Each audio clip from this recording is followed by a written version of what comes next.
domaine du Petit Mas, un espace naturel, un domaine de 3 hectares.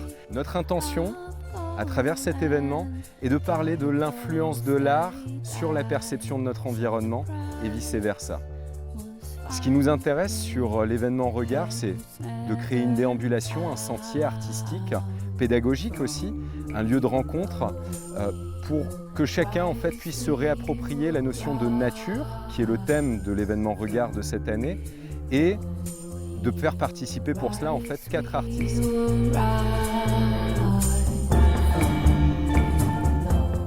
Chaque individu de la nature fait une chose, fait sa chose qu'il a à faire.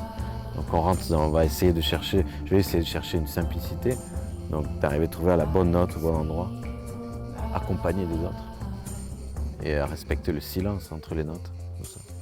On recherche la perfection qui est dans la nature, on cherche à la recréer, mais dans un sens naturel, pas dans un sens humain.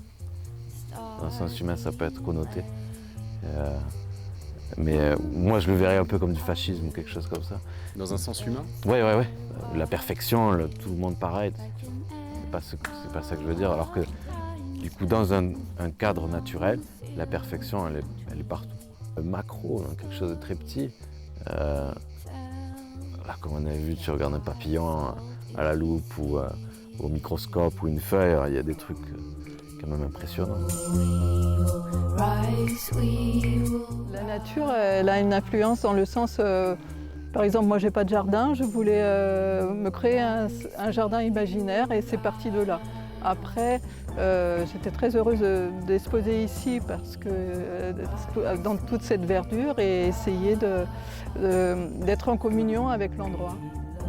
Les végétaux sont complètement fous, ils partent dans tous les sens et c'est ce que j'ai aimé travailler. C'est-à-dire que quand je commence la toile, je ne sais pas vraiment ce qu'elle va devenir.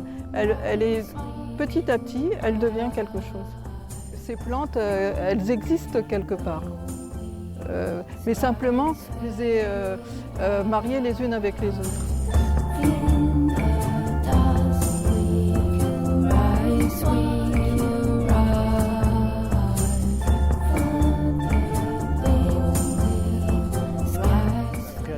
Ça a toujours été... C'est comme si ça a toujours été ancré en moi et c'est quelque chose que je développe tous les jours. Alors ça passe beaucoup par l'émerveillement. Voilà, émerveillé devant toute la création de A à Z, de l'oiseau à la fourmi, du plus petit au plus grand, minuscule au gigantesque. C'est ça qui m'inspire vraiment et qui me pousse à créer. La créativité se travaille et s'aboutit au fur et à mesure qu'on fabrique, qu'on réalise, qu'on crée. En fait, la terre, voilà, c'est un matériau qui me convient complètement puisqu'il me permet d'exprimer en volume ce que j'ai dans la tête en illustration. Voilà. Et comme c'est un matériau très docile, malgré ce processus technique qu'il faut absolument respecter parce que sinon on se casse la figure, ce processus technique d'ailleurs m'oblige à garder les pieds sur terre. Et tout en étant relié à ma créativité voilà, d'un point de vue spirituel. Il y a quelque chose quand même, dans les oiseaux, dans tout ça, quelque chose de mélodique, il y a une mélodie générale. Voilà, quand on observe l'hibiscus, on va voir le centre de la fleur qui est plus bordeaux, et plus on s'éloigne du bord et plus ça devient plus clair avec les reflets, voilà, donc il y a une autre lumière, mais on voit que c'est tout un mélange de couleurs très douce et très subtile qu'il y a dans la nature. Il y a une façon qui apaise, quelque chose qui apaise dans la nature, quelque chose d'apaisant et du coup propice à la création, je pense. C'est-à-dire si je peins un mur tout bleu de 3 mètres, je sais que si les gens vont passer devant, ils sauront tout de suite, ils auront un bien-être.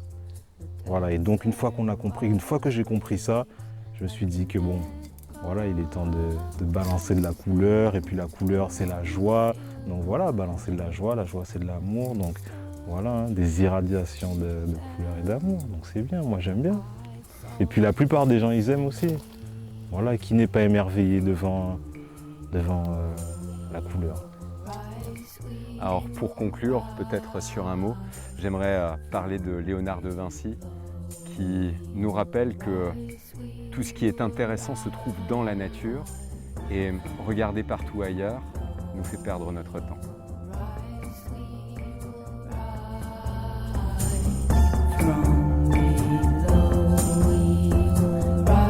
we